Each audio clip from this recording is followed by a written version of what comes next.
Bismillahirrahmanirrahim. Assalamualaikum. Selamat tengah hari. Apa khabar? So, Alhamdulillah. Selamat berhujung minggu. So, hari ini ringkas saja. Masih dapat bersiaran. Thank you so much.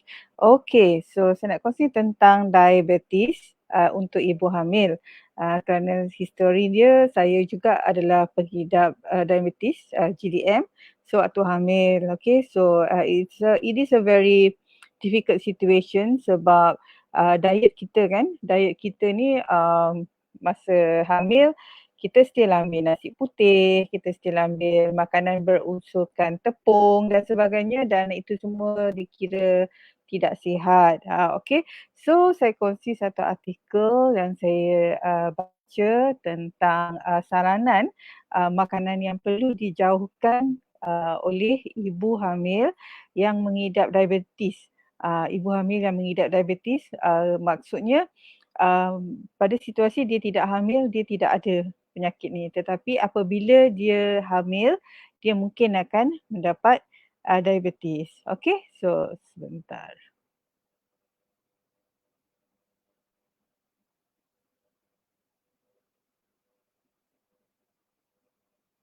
Alright.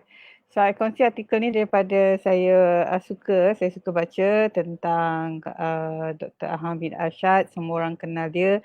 Dia adalah memang pakar perbidanan sakit puan dan dia sangat dia dah lama dia dah lama dalam dia punya kerjaya ni, dan doktor ni memang banyak memberikan banyak nasihat untuk ibu untuk kes-kes orang kata sakit puan lah. Okay, so this is doktor. So dia kata apa tentang diabetes ni, jadi saya kongsi. Saya besarkan. Right. Okay. Right, so ramai ibu hamil risau terkena diabetes. Jadi Dr. Hamid Arsyad berkongsi cara untuk mengelak dan mengawal kalau kena penyakit ini. Okey, so ni untuk ibu hamil. Antaranya ialah makan peria dan minum teh hijau. Okay, so diabetes memang banyak dihadapi oleh ibu hamil, right? So kalau dulu-dulu ni diabetes orang tua dan sebagainya, tapi sekarang dah tak ada dah, tak ada had umur dah. Okay, so ramai juga kanak-kanak yang dah mengidap diabetes. Ini adalah kerana tabiat pemakanan yang mengambil terlalu banyak gula dalam makanan. So memang nak kena kawal benda ni, dan gula adalah musuh sebenarnya. Right, so saya juga sentiasa nak ingatkan diri saya untuk mengelakkan makanan-makanan yang terlalu manis dan memang menjejaskan kesihatan. So faktor genetik, penyakit ini sering dikaitkan dengan amalan pemakanan yang tinggi gula dan karbohidrat. Okay, so especially karbo ringkas lah kita kata. Right, so kita tengok. Okay, jom kita baca nasihat yang dikongsi oleh Dr. Hamid Arsyad. Right, so ni dia. Okay, lebih kurang 18% penduduk Malaysia, I think sekarang dah tinggi lagi mengidap penyakit kencing manis ataupun diabetes, dan 10% dalam keadaan pre-diabetik. Okay, so dalam keadaan pre-diabetik tu maksudnya dah border lah. Okay, so seseorang disahkan mengidap diabetik bila kandungan gula glukos dalam darah melebihi 8. Okay, so reading dia 8 lah. Okay, setelah berpuasa melebihi 6 jam. So normal ialah dalam 4 ke 8 jam. So air kencing pula didapati mengandungi gula justru digelar penyakit kencing manis. So terdapat 3 jenis diabetes. Okay, diabetes juvenile diabetes untuk mereka yang sebelum umur 20 tahun dah kena ni So ni memang menyebabkan orang kata suntikan insulin lah. Right, so type 2 atau dia panggil type 2. Okay, ni untuk biasa orang 40 ke atas. Okay, so sumber insulin cukup tapi berlaku insulin resistant dan metabolisme gula, glukos gagal. Okay, so diabetes waktu hamil atau gestational diabetes mellitus. Okay, sebab peningkatan hormon-hormon ketika hamil. Okay, so pesakit-pesakit doktor juga ramai yang ada diabetes dan mereka perlu mendapatkan ubat lah mengikut preskripsi doktor. Okay, so type 1 bergantung kepada insulin, type 2 diabetes dan GDM boleh dikawal. Okay, tapi biasanya dikaitkan dengan kegemukan, obesiti, makan berlebihan karbohidrat dan manisan dan pengidap PCOS. Okey, so jika tidak terkawal dalam jangka panjang, banyak kerosakan organ-organ boleh berlaku seperti rosak buah pinggang, mata, saraf, jantung, saluran darah yang menyebabkan gangren dan sebagainya. Right, so sebab itu kita cuba nak kongsikan kepentingan menjaga pemakanan semasa hamil sebab apa ni, bila kita dah terkena ya GDM, so banyak benda kita kena observe dan banyak juga ujian-ujian yang kita kena buat, ujian-ujian klinikal lah yang kita kena buat, right? Okay, so langkah mengawal dan mencegah diabetes, first sekali ialah mengikut nasihat doktor yang merawat. So kalau ada kalau ada ubat, ambil lah. Okay, kemudian memang kena buat test lah untuk ujian darah, okey, ujian gula dalam darah. Kemudian kawal pemakanan khususnya gula, karbohidrat dan manisan. So ni bila ibu hamil ni, sebab tu bila kita kata ibu hamil ni dia suka nak makan ataupun dia rasa dia nak makan untuk 2 orang. Dia ada permit lah dia ada permit nak boleh makan untuk 2 orang ataupun dia rasa dia boleh makan apa sahaja, tetapi sebenarnya yang terjadi ialah mungkin lebih memudaratkan, okey. So kena kawal. Okay, kena kawal. So sebab kita memang makan nasi. Jadi nasi ni ialah memang karbo ringkas. Alright. So memang dia akan cepat release lah. Dia punya dia cepat release dalam badan dan dalam darah, seterusnya boleh meningkatkan gula. Okay, so nasi, mi, roti, kuih-kuih, nasi lemak, roti canai, aiskrim, semualah kek, desserts ya, semua mengandungi karbohidrat dan gula. So kurangkan makan. Okay, makan ikut jadual, sarapan makan tengah hari dan malam, lebihkan sayur, buah-buahan, lauk dari protein. Dan ni memang banyak cakap, dah banyak cakap pasal yang ni. So memanglah kita tak tahan kan sebab memang makanan-makanan ni nampak sedap kan, nampak sedap, gambarnya pun menarik. Kita pun sekarang senang nak tempah dekat orang kata atas talian. Sekejap lagi kan makanan tu pun sampai. Tapi ini adalah makanan yang sangat tinggi gula. Okey, sangat tinggi gula, mengandungi karbo ringkas dan juga manisan-manisan ni. Jadi untuk ibu hamil yang menghidap diabetes tidak digalakkan ambil lah. Okey, so contoh tu dia kata kalau nasi tu, contoh nasi bertukar kepada beras perang dan sebagainya. Memang kalori dia sama tapi dia punya lepasan GI dia lambat. Okay, so kita kena tengok dekat situ and then a lot of kuih-kuih semua berasaskan tepung. Okay, tepung juga ialah gluten kan, tinggi gluten sebab pengambilan makanan berasaskan gluten dalam jangka yang panjang juga boleh mengakibatkan diabetes. Okay, right. So makanan yang perlu dikurangkan. Okay. Inilah dia yang perlu dielakkan. Right, so saya kata 6. First kali ialah jauhkan minuman soda, jus dalam tin, kotak atau botol kerana kandungan gula terlalu tinggi. So satu botol about berapa ml tu, 500 ml tu saya ingat berapa 9 ke 15 sudu gula. Okay, right, so jauhkan minuman soda, jus dalam tin, kotak, air kotak lah. Air botol apa semua ni, dia cakap saja no added sugar, tanpa sugar tambahan, tapi sebenarnya gula sangat perlu untuk preserve dia kan. So better elakkan. Okay, first itulah jauhkan makan minuman soda. Okay, jus, air kotak, air botol semua elakkan. Right. 2 ialah jauhkan makanan yang mengandungi gluten. Tu saya cakap. Okay, so ada makanan yang mengandungi gluten. Maksudnya gluten ni ialah protein daripada tanaman. Okay, protein daripada tanaman seperti wheat germ, barley dan rye lah. Okay, so gluten mencetuskan inflammation dan meningkatkan hormon steroid, tahap gula pun naik. Okay, so ni makanan yang mengandungi gluten elakkan. So kalau tu ada orang ambil tepung mil penuh dan macam tu lah. So orang kata alternatif lah. Okay, so jauhkan susu lembu tanpa pasteur kerana kandungan A1 casein yang sama tindakan seperti gluten. Tukar kepada susu kambing. Nah, ibu hamil memang kena digalakkan ambillah sumber kalsium dan protein dari susu kambing. Okay, so selain daripada makanan sunnah, sebenarnya susu kambing lagi banyak khasiat dia.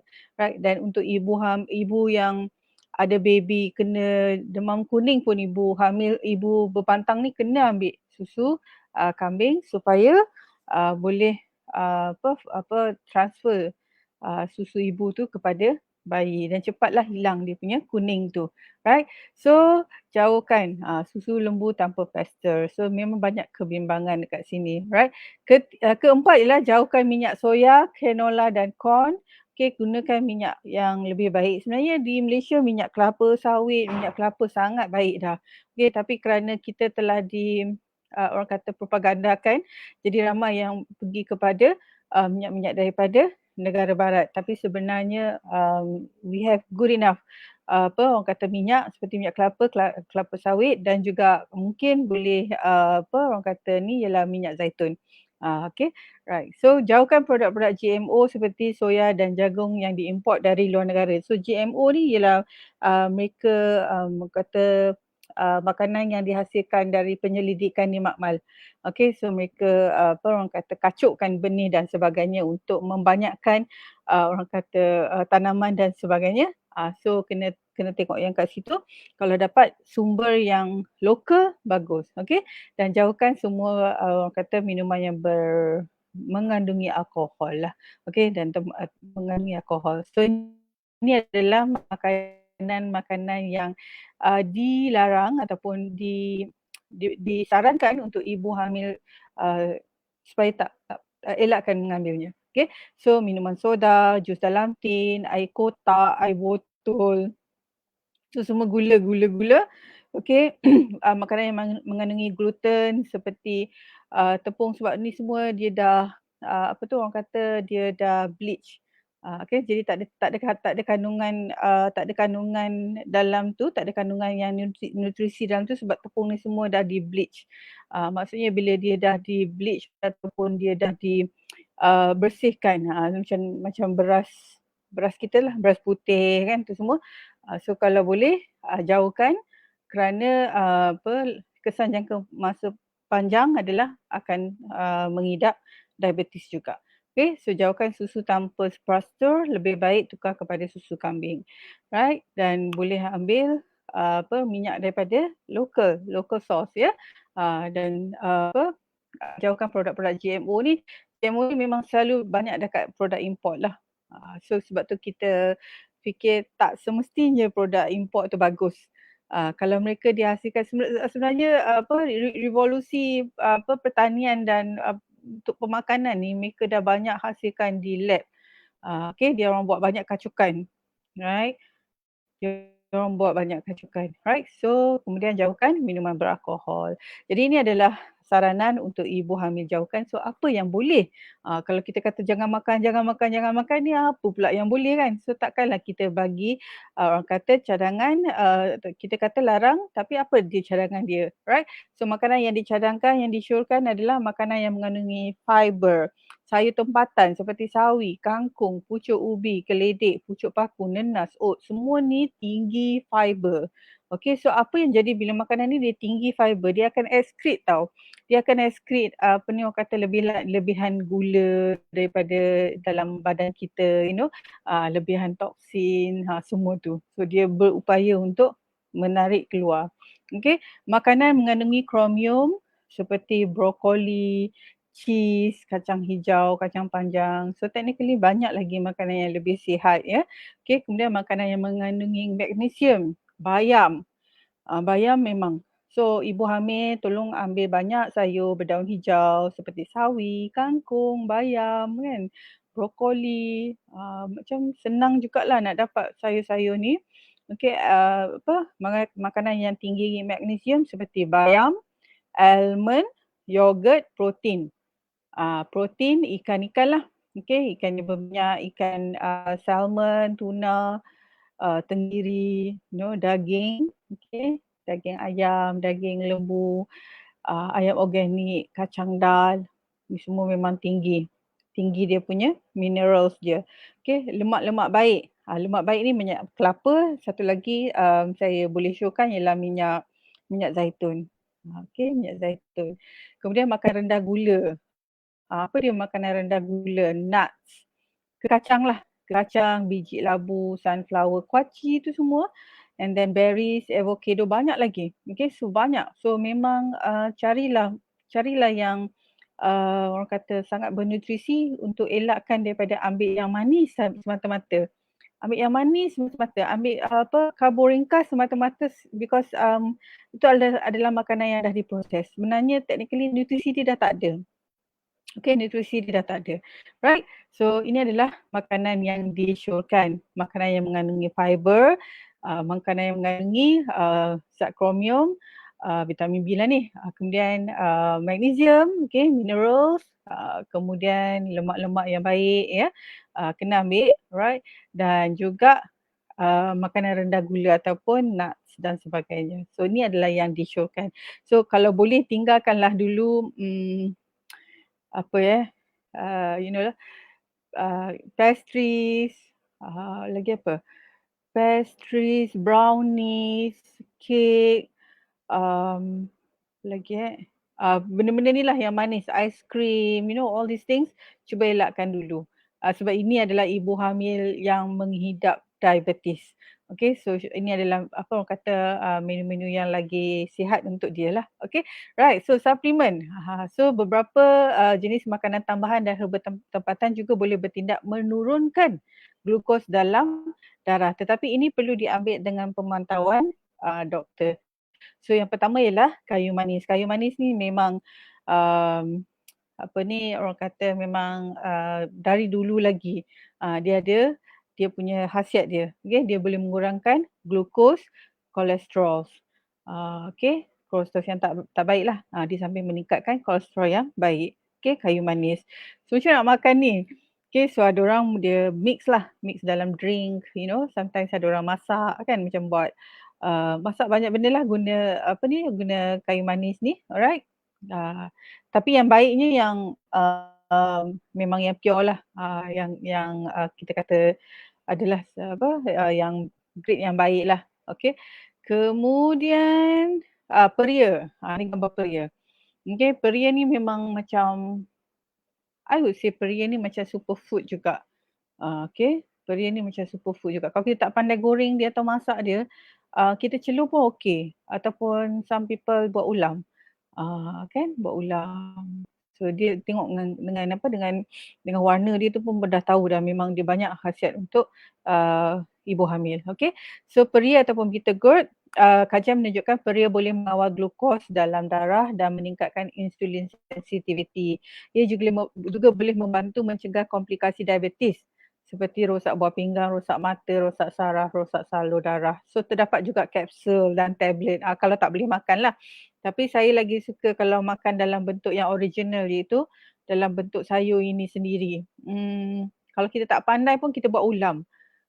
Okay, so I think this is best lah, the best dan delicious pun sebenarnya. Alright, sebab kita makan untuk nutrisi dia. Okay, alpha lipolic acid. So ni adalah satu jenis antioksidan yang bantu metabolisme glukos, meningkatkan insulin sensitivity dan mencegah kerosakan saraf. Okay, so sumber utama adalah brokoli, bayam dan tomato. Again, so orang kata apa yang Allah jadikan tu tumbuh-tumbuhan, tanam-tanaman, buah-buahan, sayur-sayuran tu ambil. Okay, right. Kemudian fish oil. Fish oil ni lemak ikan yang saya pernah kongsi sebelum ni. Ia bantu tingkatkan insulin sensitivity dan kurangkan inflamasi, bertindak mengawal kolesterol dan meningkatkan HDL, dan kesannya dapat bantu kawal diabetes. Okey, ambil fish oil. So fish oil ni banyak dalam bentuk suplemen lah, makanan tambahan. Okey, gantian gula. So gantian gula pun boleh juga. So ada banyak lah dalam market. So satu ialah sweetener berasal daripada gula tebu. Diproses dengan nanoteknologi, glycemic index SIFA. Okay, right, sweetener. So boleh didapati di pasar raya sesuai untuk gantian susu. Technically yes, this is good, tapi saya tak amalkan yang ni lah sebab saya memang orang kata nak fight sugar kan. Okay, right. So sebenarnya gula tu sebenarnya tebu ni memang bagus tau sebab dia memang menghasilkan gula, tapi yang kita makan tu gula putih tu dah diproses. So semua nutrisi dah tak ada, tinggal dia je sebagai karbo ringkas. Okey. So stevia, sejenis tumbuhan kecil berasal dari Amerika Selatan, daunnya sangat manis tetapi sangat rendah nilai GI. So dia boleh jadi pengganti gula dan dapat kawal glukos dalam darah dan sesuai sebagai gantian gula. Yang ni saya selalu rasa memang sikit je pun dah rasa manis dia sebab dia adalah manis daripada tumbuh-tumbuhan. Wah, it's so interesting. So memang Allah dah jadikan kan. Okay, banyak benda yang bagus untuk kita boleh ambil. Next ialah minuman teh hijau ataupun green tea. Nah, green tea ni memang memang high antioksidan lah dia. Okay, so teh hijau punya banyak khasiat kerana mengandungi antioksidan, polyphenols dan catechins. Dianggap satu minuman yang memanjangkan umur kerana memperlahankan kematian sel-sel dan tisu-tisu. Ia juga mengawal glukos dan kolesterol dalam darah. Minumlah 5 cawan setiap hari. So I think if you can remember, saya selalu cakap kalau kita ambil kafein pun untuk ibu hamil tak boleh lebih 1 cawan sehari. Tapi ni teh hijau ni minumlah sampai 5 cawan sehari. It's okay. Sebab dia memang very high antioxidant. So why not we change to something healthier, right? So maybe kita tak ambil caffeine lagi, jadi kita ganti dengan teh hijau. Okay, right. Herba tempatan. Herba tempatan. So ni Dr. Hamid cakap, so dia kata ada beberapa herba tempatan berkesan mengawal glukos dan kolesterol dalam darah. Okay, misalnya lah daun betawali, daun ulang raja, hempedu bumi, banyak sangat daun pecah kaca, daun ginseng ni semua memang herba-herba tempatan. Malaysia kan kita negara tropika sangat banyak katakan sanah ni semua. So daun-daun yang hijau boleh dimakan seperti ulam atau direbus. Atau direbus kan macam celur sikit lah. Okay, dan dikeringkan. Ada yang boleh buat air. Right, so memang boleh ambil. Ambil je daun-daun hijau untuk dimakan sebagai ulam, untuk untuk orang kata meningkatkan merendahkan merendahkan bacaan gula dalam darah. At the same time daun-daun hijau, ulam ni semua ada nutrisi dia. Ada nutrisi dia untuk ibu hamil ini. Okay. Kemudian Dr. Hamid kata dia suggestkan senaman mengawal kegemukan, rehat dan tidur secukupnya. So sangat penting melakukan 30 ke 40 minit exercise setiap hari dan gunakan yang kita dah makan tu sebagai bahan tenaga. So cukupkan tidur about 5 ke 7 jam setiap hari dan beri masa untuk merehatkan tubuh dan mental kita. So masa kita rehat ni kalau boleh kita um, digital detox lah. Kalau boleh tak ada Blu-ray tu semua. And then semoga diberkati Allah hidup kita. Amin. So itulah yang Dr. Hamid Arsyad kongsikan. So, right. I think stop sharing. Okay, right. So itu saja untuk hari ini. Macam mana ada 6 jenis makanan yang perlu dielakkan untuk ibu hamil yang mengidap diabetes dan cadangan hidangan lain untuk menggantikannya. Okay, so I hope this beneficial to mothers out there. Jadi kalau boleh membantu, boleh sebarkan. Okay, so sebelum saya undur diri, so saya ada sedikit pesanan. So yang first and foremost ialah kita keluarkan Pantang Plus baru lancarkan program fitness post birth untuk ibu kembali langsing. Mereka ini adalah ibu yang sudah tamat tempoh berpantang dan ada orang kata setengah-setengah tempat yang mereka nak attack lah. Contoh perut yang menggelebir, lengan yang menggelebir, kemudian kaki dan sebagainya. Okay, so program ini adalah program atas talian tetapi program ini adalah program personalized. So coach akan pantau meal plan dan juga coach akan buatkan senaman berdasarkan keadaan ibu itu. Ibu tu yang orang kata bersalin normal ke, bersalin scissors ke, bersalin kembar ke, ibu ini menyusu ke, dan lain-lain. So kita akan dapatkan semua fakta itu sebelum design satu sesi khas untuk ibu selepas berpantang menjalani senaman yang sihat. So macam Dr. Hamid cakap, sekurang-kurangnya 30 ke 40 minit sehari. Okay? So itu adalah pesanan yang pertama.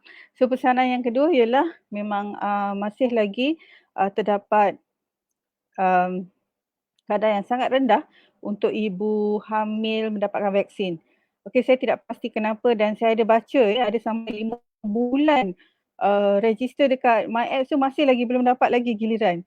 So untuk pengetahuan, if I'm not mistaken, pusat pemberian vaksin ataupun PPV itu, okay, I think sampai bulan ni saja. So jadi baiklah cari masa, especially weekends pun sebab dia buka. Okay, you can walk in. You can walk in. Okay, sebab saya diberitahu lepas ni bermula bulan 9 dah tak ada dah. Mungkin ada mereka kekalkan beberapa sahaja. Right, so tak semua dah nanti.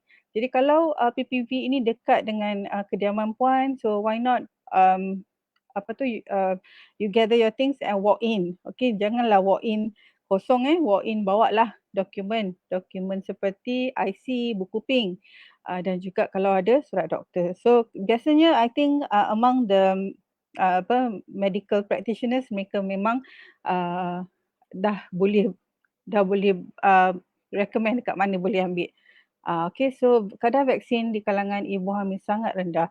Untuk setakat 11 Ogos, hanya 57% mendapat dos pertama dan 20% mendapat dos lengkap.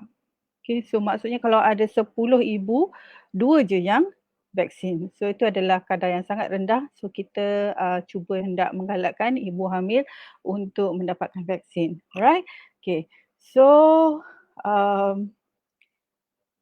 dan boleh muat turun ibu percuma kami di Pantan Plus, masuk ke website dan ada 2 ibu percuma. Pertama ialah panduan pemakanan semasa hamil dan kedua adalah panduan vaksin untuk ibu hamil dan ibu menyusu. So boleh dapatkan, dia adalah dalam bentuk e-book, so muat turun sahaja. Okay, so I hope this orang kata add up to our knowledge, right? So sama-sama kita bantu untuk mendapatkan komuniti berkelompok dan alhamdulillah walaupun ada dah sektor-sektor yang dah terbuka, dah dibuka dan sebagainya, so saya minta ibu hamil betul-betul memberikan perhatian kepada kesihatan diri sendiri. Jika tidak ada orang kata hal-hal yang penting, tak perlulah keluar rumah. So as good as duduk di rumah dan banyak banyak lagi yang kita boleh buat, termasuk kita dapat rehat yang secukupnya untuk mempersiapkan diri kita ke Dewan Bersalin nanti. Alright. So I think itu saja untuk hari ini. Thank you so much for watching. Okay. So insyaAllah saya doakan semua akan mendapat minggu yang sangat produktif esok dan seterusnya. So please take care. Please stay safe. InsyaAllah kita jumpa lagi. Assalamualaikum warahmatullahi wabarakatuh.